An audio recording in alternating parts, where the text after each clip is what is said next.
আলহামদুলিল্লাহ, মহান রব্বুল আলামিনের দরবারে লাখ কোটি শুকর। জাল্লে শানুহু আম্মা নওয়ানুহু, আমাকে আপনাকে এই দুনিয়ার ভিতর থেকে যাচাই বাছাই করে মহান মালিক, আমার আপনার মুনিব, আমার আপনার সৃষ্টিকর্তা, আমাকে আপনাকে পবিত্র জুমার নামাজ আদায় করার জন্য মসজিদে আসার জন্য তৌফিক দান করে দিয়েছেন, সুযোগ করে দিয়েছেন। এই জন্য আমরা সর্বপ্রথম সেই মহান মালিকের দরবারে কালিমাতুশ শুকর আদায় করে আলহামদুলিল্লাহ। আল্লাহ তাআলার দরবারে আর লাখ কোটি শুকর যে আল্লাহ সুবহানাহু ওয়া তাআলা আমাকে আপনাকে সুস্থ রাখছেন, ভালো রাখছেন। এই জন্য আরেকবার বলি আলহামদুলিল্লাহ। আল্লাহ তাআলা যাদেরকে অসুস্থ করে, বিমার করে ঘরে বিছানায় ফেলে রাখছেন, যাদেরকে হাসপাতালের বেডে ফেলিয়ে রাখছেন, অসুস্থ অবস্থায় হাঁটতে পারে না, কিন্তু তাদের মন চায় মসজিদ এসে নামাজ পড়তে, আল্লাহ তাআলার দরবারে দোয়া করি যে আল্লাহ তাআলা যেন তাদেরকে পরিপূর্ণ সুস্থতা দান করে দেন। সবাই বলে আমিন। আমাদের যাদের আব্বা আম্মা দুনিয়া জীবিত, আল্লাহ তাআলা তাদেরকে যেন নেক হায়াত তয়্যিবা নসিব করে দেন। সবাই বলে আমিন। যাদের আব্বা আম্মা, দাদা দাদি, নানা নানি, ভাই বোন, আত্মীয় স্বজন যারা দুনিয়ার বুক থেকে চলে গেছেন, আমরা সকলের জন্য দোয়া করি আল্লাহ তাআলা যেন সকলের কবরকে জান্নাতের বাগান বানিয়ে দেন। সবাই বলে আমিন। আল্লাহ তাআলা যেন তাদেরকে বিনা হিসেবে জান্নাতের ফয়সালা করে দেন। সবাই বলে আমিন। যা হোক, দোয়া হয়েছে, আব্বা আম্মার জন্য দোয়া হয়েছে না? দোয়া হয়েছে। এই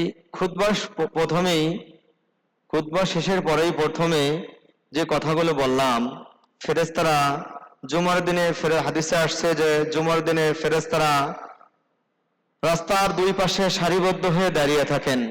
বান্দা যখন জুমার নামাজ আদায় করার জন্য মসজিদের দিকে রওনা হয়, তখন ওই বান্দাকে আহলান সাহলান মারহাবা মুবারকবাদ জানাইতে থাকেন আর বলতে থাকেন, আসো আল্লাহর ঘরের দিকে আসো। আর তার গুনাহ মাফের জন্য আল্লাহ তাআলার দরবারে দরখাস্ত করতে থাকেন। সুবহানাল্লাহ। আর যখন বান্দা মসজিদে এসে বসে যায়, তখন ওই সমস্ত ফেরেশতারা মসজিদের চারিপাশ থেকে, জমিন থেকে নিয়ে আসমান পর্যন্ত সারিবদ্ধ হয়ে দাঁড়িয়ে যান আর নামাজ শেষ হওয়ার আগ পর্যন্ত এরকম ভাবে বয়ান শুনতে থাকে। যখন বান্দা আমিন আমিন বলতে থাকেন, তখন ওই ফেরেশতারা আমিন আমিন বলতে থাকেন। আর ফেরেশতারা যখন আমিন বলেন, হাদিসে আসছে যে বান্দার আমিনের সাথে যখন এই ফেরেশতার আমিনের সাথে এক হয়ে যায়, তখন আল্লাহ তাআলা ওই বান্দার জিন্দেগীর तमाम গুনাহ খাতাকে মাফ করে দেন। সুবহানাল্লাহ। এই গুনাহ খাতা বলতে ওই গুনাহ খাতা যে বান্দা যত সগীরা গুনাহ কাজ করছে, সেই সগীরা গুনাহ খাতা আল্লাহ তাআলা মাফ করে দেন। সুবহানাল্লাহ। এই সুবহানাল্লাহর কেন বলা হয়, এরও কথা আজকে বলা হবে ইনশাআল্লাহ। যে সুবহানাল্লাহ বললে আসমান থেকে জমিন পর্যন্ত যত ফাঁকা জায়গা আছে, সমস্ত ফাঁকা জায়গা আল্লাহ তাআলা নেকি দ্বারা পরিপূর্ণ করে দেন। কিসের জন্য দেন তা ইনশাআল্লাহ বয়ান করা হবে। আল্লাহ তাআলা আমাকে আপনাকে দুনিয়ায় প্রেরণ করেছেন একটা মাত্র উদ্দেশ্য নিয়ে। সেই উদ্দেশ্য হচ্ছে আল্লাহ তাআলার ইবাদত বন্দেগী। আল্লাহ তাআলা তার পবিত্র শিবানে কোরআনের ভিতর ঘোষণা করেন, ওয়া আকিমুস সালাত ওয়া আতুজ যাকাত। আল্লাহ তাআলা যেখানে নামাজের কথা বলছেন, সেখানে কিন্তু যাকাতের কথাও বলছেন না? বলছেন না ভাই? বলছেন ওয়া আকিমুস সালাতা ওয়া আতুজ যাকাতা ওয়ারকাউ মা'আর রাকিঈন।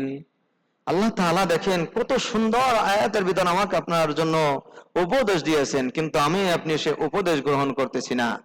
যারা মসজিদে আসি তারা আমরা শুনি, যারা মসজিদে আসি না তারা আমরা শুনতে পারি না। আর যারা আমরা মসজিদে আসি কিন্তু যেভাবে নামাজ পড়ার দরকার সেভাবে নামাজ আমরা পড়তে পারতেছি না। কিসের কারণে? ব্যস্ততা, শুধু ব্যস্ততা আর ব্যস্ততা। যখন মসজিদে আসি তখন সময় থাকে না। যখন মসজিদে আসি, যখন নামাজের মুসাল্লায় দাঁড়াই, তখন বিভিন্ন টেনশন আমার আপনার মাথার ভিতর চেপে বসে, যে বাজারে যাব, নামাজ পড়ে বাজারে যাব, এই তরকারি অমুক অমুক জিনিস বাড়ির থেকে নিতে বলছেন, অনেক টেনশন মাথার ভিতর চেপে বসে। অথচ বিশ্বনবী মুহাম্মদ সাল্লাল্লাহু আলাইহি ওয়াসাল্লাম যখন নামাজে দাঁড়াইতেন, তখন দুনিয়ার সমস্ত যত ধ্যান খেলা আছে সমস্ত ধ্যান খেয়াল উনি বাদ দিয়ে একমাত্র রিজাই মাওলা, একমাত্র আল্লাহর রাস্তায় দাঁড়িয়ে যেতেন, দুনিয়ার সবকিছু ভুলে যেতেন। সুবহানাল্লাহ। একমাত্র কার জন্য? আল্লাহর জন্য। সেইভাবে নামাজ আমাদের হচ্ছে না। নামাজ পড়বো কিভাবে? নামাজ পড়তে হবে, ভালোভাবে ওযু করতে হবে। সে ওযুটা তো আমাদের ঠিক মতন হচ্ছে না। ওযুটাও ঠিক মতন হচ্ছে না। ওযু করতেছি, দেখা যাচ্ছে ওযুর ফরজ 4টা আছে, এই 4টা ফরজের ভিতর আমার একটা চুল পরিমাণ যদি শুকনা থাকে, তাহলে আমার আপনার অজু হবে না, অথচ সেই অজুটাও ঠিক মতন হচ্ছে না। নামাজ পড়তেছি, নামাজও হচ্ছে না। আর যখন নামাজ পড়তে আসছি, অজু হয়েছে, নামাজও পড়তে আসছি, কিন্তু রুকুর সিজদা ভালো মতো হচ্ছে না, নামাজ হচ্ছে না। আবার রুকু সিজদা করতেছি, কিন্তু যেভাবে নামাজ পড়তেছি, যেভাবে হালাল খাদ্য খাওয়ার কথা ছিল সেভাবে হালাল খাদ্য খাচ্ছি না, এই জন্য নামাজ হচ্ছে না। যেভাবে দেখা যায় হালাল খাদ্য খাচ্ছি, কিন্তু হালাল পোশাক পরিধান করতেছি না, নামাজ হচ্ছে না। আল্লাহ তাআলা সবকিছু সহজ করে দিয়েছেন বান্দার জন্য, কিন্তু বান্দা যদি সেইভাবে আমল করে, আল্লাহ তাআলার দরবার যদি আল্লাহ তাআলার কাছে যদি চায়, আল্লাহ সুবহানাহু ওয়া তাআলা চাইতে দেরি কিন্তু দিতে দেরি করেন না। এজন্য আল্লাহ তাআলা বলছেন, বান্দা, আমার কোন উম্মত, আমার কোন বান্দা যদি আমার দিকে এক বিঘত হেঁটে আসে, এক বিঘত এগিয়ে আসে, তাহলে আমি আল্লাহ তাআলা তার সামনে, তার দিকে আমি এক হাত পরিমাণ এরকম এগিয়ে আসি। আমার কোন বান্দা যদি এক হাত পরিমাণ আমার দিকে এগিয়ে আসে, তাহলে আমি আল্লাহ তাআলা তার দিকে হেঁটে হেঁটে চলে আসি, আমার রহমত, সুবহানাল্লাহ। আর আমার বান্দা যখন হেঁটে হেঁটে আসে, আমার রহমত আমার বান্দার দিকে দৌড়ে দৌড়ে চলে আসে, সুবহানাল্লাহ। কিন্তু আমি আপনি কি করি? দেখা যাচ্ছে যার কাছে চাওয়ার দরকার তার কাছে চাই না, চাই কার কাছে? নেতার কাছে, মন্ত্রীর কাছে, এমপির কাছে চাই। কিন্তু চাইতে হবে আগে কার কাছে? আগে আল্লাহর কাছে চাইতে হবে, তারপরে চেষ্টা করতে হবে। বিশ্বনবী মুহাম্মদ সাল্লাল্লাহু আলাইহি ওয়াসাল্লাম যখন কোনো বিপদের সম্মুখীন হইতেন, তখন তিনি মসজিদে ঢুকে যাইতেন, মসজিদে গিয়ে 2 রাকাত নামাজ সালাত আদায় করতেন। আর সালাত যখন আদায় করতেন, আদায় করে মহান রব্বুল আলামিনের দরবারে চাইতেন। বাদশা আকবরের নিকটে একবার এক ফকির আসছেন। ফকির এসে বলতেছেন, যে গেটের কাছে এসে বলতেছেন, ভাই, আমি এরকম ভাবে বাদশা আকবরের সাথে একটু দেখা করতে চাই। এখন ওই যে বলতেছেন ফকির, যখন এই কথা বললেন, দারোয়ানকে এসে বলতেছেন, ভাই, আপনাকে ঢুকতে দেওয়া যাবে না। তখন অনেক অনুনয় বিনয় করে বলতেছেন, তখন ওই দারোয়ান বলতেছেন, আচ্ছা ঠিক আছে, তুমি ঢোকো। যখন বাদশার গেটের কাছে গেছেন, তার উজির বলতেছেন, বাদশা সালাতে আছে, বাদশা নামাজে আছে। বাদশা যখন নামাজ শেষ করে, সালাত শেষ করে, যখন জায়নামাজে বসে যখন 2 হাত তুলে আল্লাহর কাছে যখন চাইতেছেন, আল্লাহ, সবকিছুর মালিক তুমি, আল্লাহ, এই রাজত্বের মালিক তুমি, এই বাদশাহের মালিক তুমি, এই দুনিয়ার মালিক তুমি, আমার মালিক তুমি, এই রিজিকের মালিক তুমি, সব কিছুর মালিক তুমি, কিন্তু একমাত্র আমি আর কিছুর মালিক নাই। আল্লাহ, তোমার কাছে আমি চাচ্ছি, অল্প সময়ের জন্য আমাকে এই রাজত্ব দান করেছ। আল্লাহ, এই রাজত্ব যেন সঠিকভাবে আমি পরিচালনা করতে পারি। আল্লাহ, তুমি আমাকে সেই ক্ষমতা দান করো, আমার জিন্দেগির तमाम গুনাহ খাতাকে তুমি মাফ করে দাও। আল্লাহ, আমার রাজত্বকে আরো দীর্ঘায়িত করে দাও, আমাকে ধন সম্পদ প্রভাব প্রতিপত্তি সবকিছু আমাকে তুমি দান করে দাও। এই সব কিছু বলতেছেন বাদশা একবার। যখন এই কথা ওই ফকির শুনতেছেন, 2 হাত তুলে আল্লাহর কাছে কি জন্য বলতেছেন? ফকির বেচারা তো কোনোদিন নামাজ পড়ে না, ইহুদি। এইবার ওই ফকির বেচারা যখন ওখান থেকে যখন দেখে যে আমি 1 হাত মানুষের নিকট চাই, কিন্তু যার নিকটে আসছি সে 2 হাত উত্তোলন করছেন, আমি তার কাছে কি চাইব? ফকির ওখান থেকে ফিরে আসছে। ফিরে আসার পরে যখন গেটের কাছে দারোয়ানের কাছে আসছে, দারোয়ান জিজ্ঞাসা করতেছেন যে, ভাই, ফকির কিছু পাইছো কিনা? তখন ওই ফকির বলতেছেন, ভাই, আমি তো মানুষের নিকটে 1 হাত উত্তোলন করি, 1 হাত দিয়ে মানুষের নিকট টাকা পয়সা চাই, কিন্তু যার নিকট গিয়েছি সে তার মালিকের কাছে 2 হাত উত্তোলন করে দিয়েছে। সুবহানাল্লাহ। তখন দারোয়ান বলতেছেন, ভাই, আপনি আবার যান, আপনি এর ভেদ জিজ্ঞাসা করেন বাদশা আকবরকে। বাদশা আকবরের কাছে গেছেন ফকির, বলতেছেন, হে বাদশাহ, আপনার নিকটে আমি আসসালাম, আমি এসে দেখি আপনি 2 হাত কার কাছে যেন চাইতেছেন, কার কাছে? এইবার বাদশা আকবর বলতেছেন, ফকির ভাই, আমার মাওলা, আমার সৃষ্টিকর্তা আমাকে সৃষ্টি করেছেন, তার কাছে আমি চাইতেছি। এইবার ফকির বলতেছেন যে, বাদশা, আপনার নিকট আমি আর কিছু চাই না, আপনি যার কাছে চাইতেছেন আমিও ওই মালিকের কাছে চাইব। সুবহানাল্লাহ। ওখান থেকে ফিরে গেছেন। এই জন্য ভাইরা আমার, এই কথাটা বলার কারণ হচ্ছে, যে একমাত্র আল্লাহর কাছে চাইবো। আল্লাহ আমার আপনার জন্য এই সব কিছু দিয়েছেন। আল্লাহ তাআলার কাছে যখন আমি আপনি চাইবো, আল্লাহ তাআলার কাছে চাইতে দেরি আল্লাহ তাআলা দিতে দেরি করবেন না। দিতে দেরি করবেন না। এই জন্য মালিকের দরবারে সিজদা দিতে হবে। আল্লাহ তাআলা বলতেছেন আকিমুস সালাত, বান্দা নামাজকে কায়েম করো, নামাজকে প্রতিষ্ঠিত করো। কিন্তু সেই নামাজকে আমরা অবহেলা করি, নামাজকে আমরা সঠিকভাবে আদায় করি না, তাড়াহুড়া করে নামাজ পড়ি। এই জন্য আমাদের সংসারের ভিতরে বরকত নাই। আমার ছেলে মেয়ে আমার কথা শোনে না, আমার বিবি আমার কথা শোনে না, আমার জীবনের ভিতর কোনো বরকত নাই, আমার হায়াতের ভিতরে বরকত নাই, কিচ্ছুর ভিতরে বরকত নেই। একমাত্র কারণ হচ্ছে নামাজ পড়ি না, নামাজ অবহেলা করতেছি, নামাজ কথার ভিতর সলসদরি করতেছি, মিথ্যা কথা বলতেছি, গীবত শিকত করতেছি, আল্লাহর হুকুমকে ভালোভাবে পালন করতেছি না। সাহাবারা নিজের থেকে আল্লাহকে তো ভালোবাসতেন, এমনকি রাসূলুল্লাহ সাল্লাল্লাহু আলাইহি সাল্লামকে বেশি ভালোবাসতেন সাহাবারা, আর নামাজকে তো প্রাধান্য সবার আগেই দিতেন। এজন্য এই নামাজকে প্রাধান্য দিতে হবে সবার আগে। একদিন জিবরাইল আলাইহিস সালাম দেখেন নামাজের গুরুত্ব কি, সিজদার গুরুত্ব কি, একটা সিজদার বিনিময়ে আল্লাহ তাআলা কি দিবেন সেই কথা নিয়ে আলোচনা করতেছি। যে একদিন জিবরাইল আলাইহিস সালাম মহান রব্বুল আলামিনের দরবারে চলে গেছেন, আল্লাহ তাআলার কাছে যে বলতেছেন আল্লাহ আমাকে তুমি অনেক কিছু দিয়েছো আল্লাহ, তারপরেও তোমাকে রাজি খুশি করার জন্য আমি কি করতে পারি? আমার একটা আশা আকাঙ্ক্ষা যে আল্লাহ তাআলা আমি তোমাকে রাজি খুশি করতে চাই, সব থেকে বেশি রাজি খুশি করতে চাই তোমাকে। আল্লাহ তাআলা বলতেছেন হে জিবরাইল, তোমাকে আমি কিয়ামতের আগ পর্যন্ত অনেক নবী রাসূল যারা দুনিয়া আসবে, ভালো ভালো মানুষ আসবে, তাদের নিকট আমি ওহী নিয়ে প্রেরণ করাইবো, তোমাকে অনেক ক্ষমতা আমি দান করব। তুমি ইচ্ছা করলে এই জমিনকে উল্টোয়ে সবকিছু তাসনাস করে দিতে পারো। আসমান জমিন চন্দ্র সূর্য এক প্রান্ত থেকে অন্য প্রান্ত যাইতে তোমার এক সেকেন্ড সময় লাগবে না। তারপরও তুমি কেন চাচ্ছ কি যে আল্লাহ তোমাকে আমি রাজি খুশি করতে চাই? আল্লাহ তাআলা বলতেছেন জিবরাইল তুমি এক পাল্লা বানাও, এক পাল্লায় আরশ কুরসি লৌহ কলম আসমান জমিন চন্দ্র সূর্য এই সাত তবক আসমান সব কিছু এক পাল্লায় রাখবা, আর এক পাল্লায় একটা কালিমা রাখবা, সেই কালিমা হচ্ছে সুবহানাল্লাহ। এই সুবহানাল্লাহর ব্যাপারে পা ভারী হয়ে যাবে। তখন হযরত জিবরাইল আলাইহিস সালাম আল্লাহর কাছে বলতেছেন আল্লাহ কি করলে তুমি রাজি খুশি করবা, তোমাকে রাজি খুশি করা যায়? সুবহানাল্লাহ বললাম, বুঝলাম তো আপনি বলছেন। আল্লাহ তাআলা বলতেছেন সব কিছুর থেকে দামি একমাত্র সেই দামিটা হচ্ছে যে বান্দা যখন সিজদায় লুটিয়ে যায়, আর সিজদায় যে যখন সুবহানা রাব্বিয়াল আলা বলে যখন বান্দা টান দেয়, আমি আল্লাহ সইতে পারি না, সব কিছুর বিনিময়ে আল্লাহ তাআলা আমার বান্দাকে সব কিছু দিয়ে দিই। সুবহানাল্লাহ। জিবরাইল আলাইহিস সালাম এইবার সিজদায় পড়ে গেলেন যে আল্লাহকে রাজি খুশি করবো, আমি আল্লাহ তাআলাকে রাজি খুশি করব। জিবরাইল আলাইহিস সালাম সিজদায় পড়ে গেলেন। একাধারে জান্নাতের যেই টাইম আছে 24 ঘন্টা, অর্থাৎ দুনিয়ার যে টাইমটা আছে 24 ঘন্টায় হয় 30,000 বছর।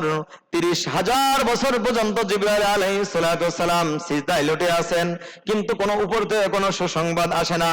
জিবরাইল আলাইহিস সালাম মনে মনে ভাবতেছেন আল্লাহ মনে হয় আমার উপর খুশি হয়েছেন, এদিক ওদিক তাকায় কিছু কোনো লাভ হয় না।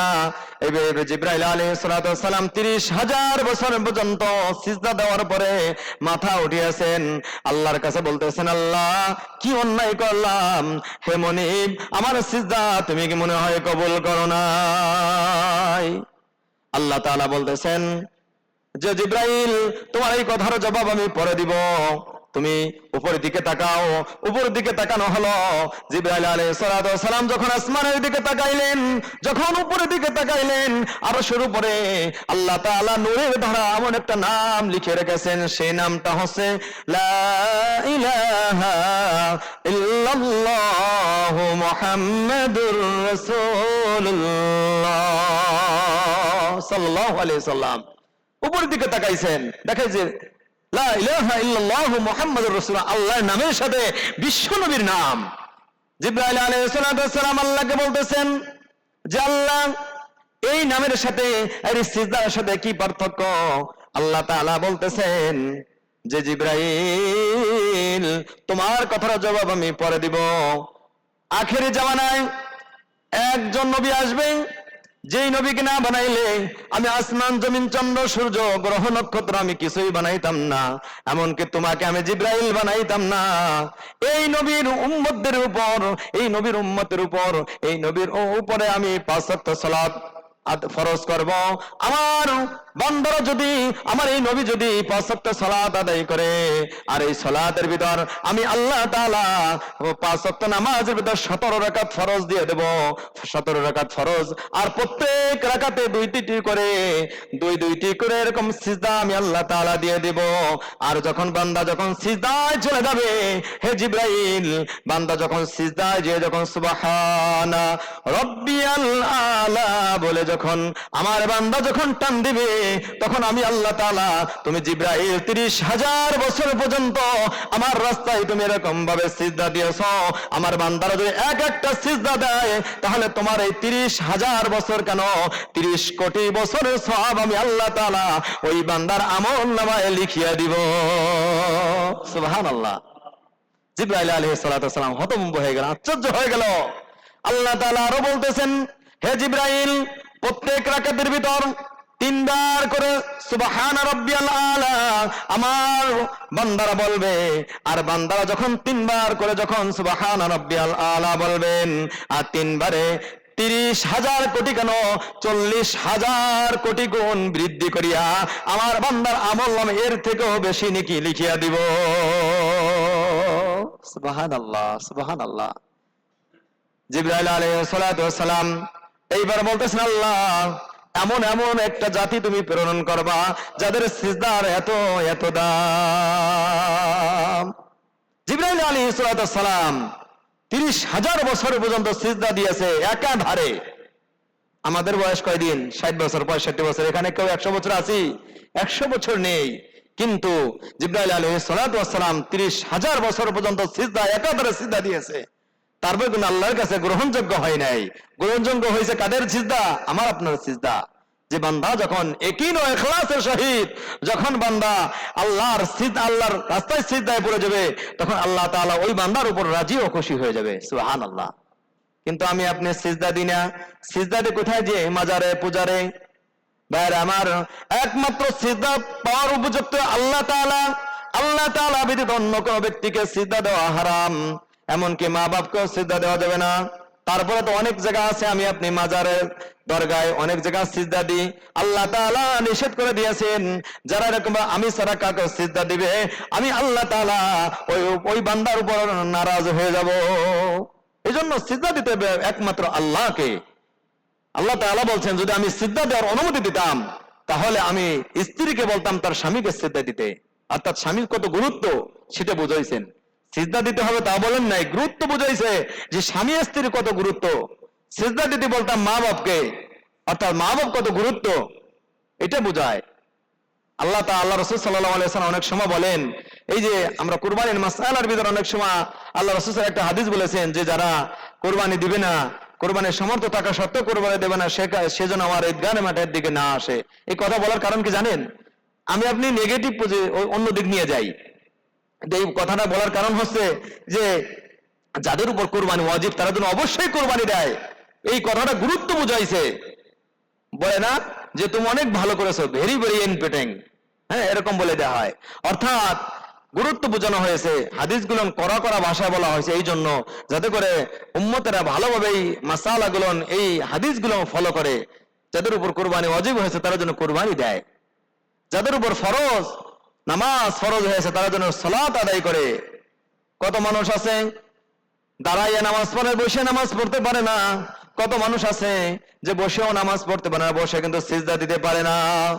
কিয়ামতের ময়দানে কঠিন হাসরের দিনে যারা আল্লাহর হুকুম পালন করবে না, রাসূলের হুকুম আর পালন করবে না, কাল কিয়ামতের ময়দানে ওই সমস্ত বান্দাকে দাঁড় করানো হবে, সমস্ত বান্দাদেরকে হাসরের সামনে, হাসরবাসীর সামনে বলা হবে যে সিজদায় পড়ে যাও। যারা আল্লাহর হুকুম আদায় করবে, নবীজির সুন্নাত তরিকা মতো জীবন গড়বে, ওই সমস্ত বান্দারা সিজদায় লড়ে যাবে। কিন্তু যেই বান্দারা, যেই উম্মতেরা আল্লাহর রাস্তায় সিজদা দেয় নাই, জীবন থাকতে অর্থাৎ দুনিয়ায় থাকতে সিজদা দেয় নাই, সুস্থ ছিল, সবল ছিল, ভালো ছিল, এমত অবস্থায় আল্লাহর হুকুমকে আদায় করে নাই, সিজদা দেয় নাই, ওই ব্যক্তির এইরকম মেরুদণ্ড সবকিছু লোহার মতন হয়ে যাবে, কাঠের মতন সোজা হয়ে যাবে, শক্ত হয়ে যাবে। ওই সমস্ত বান্দারা আর সিজদা দিতে পারবে না। আল্লাহ তাআলা বলবেন যে কিরে বান্দা, তোমার কি হয়েছে, তোমরা কেন সিজদা দাও না, তোমরা কেন সিজদা দাও না? তখন আল্লাহ তাআলা যখন এই কথা বলবেন, বলবো আল্লাহ তাআলা আমরা তো সিজদা দিতে পারতেছি না। আল্লাহ তাআলা এই কথা যখন বলবেন যে তোমরা কেন সিজদা দিতে পারো না, তখন ওই ব্যক্তিরা অনুতপ্ত স্বীকার করবে, আল্লাহ দুনিয়ায় থাকাকালীন আমরা তো, আলেম ওলামারা বলছেন, নবী রাসূলুল্লাহ বলছেন, তোমার কোরআনের ভিতরে অনেক অনেক জায়গায় আসছে যে সালাত আদায় করতে হবে, সালাতকে কায়েম করতে হবে, কিন্তু আমি এরকম সালাত আদায় করি নাই, আমার নিজের চাহিদা মোতাবেক, অর্থাৎ আমার নিজের মন চাহি জিন্দেগি করেছি, আমি সালাত আদায় করি নাই, এই জন্য মনে হয় আমার এই অবস্থা। আল্লাহ তাআলা বলবেন ঠিক বলেছো বান্দা, তুমি আর সিজদা দিতে পারবা না, আর সিজদা দিতে পারবা না তুমি। সেই সময় কোনো কাজ হবে? সেই সময় কোনো কাজ হবে? কোনোই কাজ হবে না। অর্থাৎ সিজদা পাওয়ার মালিক একমাত্র কে? আল্লাহ। সুস্থ সবল থাকা অবস্থায় মালিকের দরবারে, মালিকের কাছে এসে সিজদা দিতে হবে, আর সিজদা দিলে আল্লাহ রাজি এবং খুশি হয়ে যাবে। সুবহানাল্লাহ। এই জন্য বাজানরা, আমার ভাইয়ের, আমার মা বোনরা, আপনারা অনেক সময় নামাজ কাজা করে দেন, আমার ভাইয়েরা অনেক সময় নামাজ কাজা করেন, নামাজটা আদায় করেন আগে। দেখেন আরবের দেশে মানুষ ভালো আছে, মন্দও আছে, যারা আরব দেশে গেছেন ভালো আছে, মন্দ আছে, কিন্তু তাদের একটা গুণ আছে, সেই গুণটা হচ্ছে যে তারা যখন নামাজের যখন আজান হয়, মুয়াজ্জিন যখন আজান দেয়, তখন তাদের যত কাজ থাকুক, ব্যস্ততা থাকুক, ওই অবস্থায় ফেলিয়ে তারা নামাজের জন্য দৌড়িয়ে আসে, নামাজের জন্য দৌড়িয়ে আসে। আর একটা বরকত হচ্ছে তাদের জন্য, আর একটা বরকত যে ওখানে সোনার মদিনা, ওখানে নবীজি আসছে, যাকে না বানাইলে আল্লাহ তাআলা কিছুই বানাইতেন না। যেই নবী যেখানে আসছে সেই জায়গাতে আর কোনো কথাই নাই, আছে। এই জন্য নামাজটা আমরা আদায় করবো ইনশাল্লাহ। মনে থাকবে তো ইনশাল্লাহ? সবাই নামাজ আদায় করবো, সবাই নামাজ আদায় করবো ইনশাল্লাহ। আমার মা বোনদের বলি, আমার ভাইরা যারা আসছেন, যুবক ভাইরা, সবাই নামাজটা পড়েন, আর নামাজ পড়ার মতন পড়েন। নামাজের ভিতরে অবহেলা করেন না, নামাজের ভিতরে চুরি করেন না। নামাজের ভিতর চুরি করলে সবচেয়ে বড় নিকৃষ্ট চোর হচ্ছে ওই ব্যক্তি যে নামাজের ভিতর চুরি করে। সাহাবারা এরকম জিজ্ঞাসা করতেছেন, আল্লাহ রাসূল নামাজের ভিতরে আবার কেমন ভাবে চুরি করে? তখন আল্লাহ রাসূল সাল্লাল্লাহু আলাইহি ওয়াসাল্লাম বলতেছেন, হে সাহাবারা, ওই ব্যক্তির, যেই ব্যক্তি নামাজে দাঁড়াইছে কিন্তু রুকু ঠিক মতন করলে সিজদা ঠিক মতন করে না, আবার সিজদা যদি ঠিক মতন করে রুকু ঠিক মতন করে না, অর্থাৎ এরকম আবার সোজা ঠিক মতন হয় না, এই হলো নামাজের ভিতর চুরি। এজন্য নামাজকে আদায় করতে হবে, পরিপূর্ণ নামাজ আদায় করতে হবে।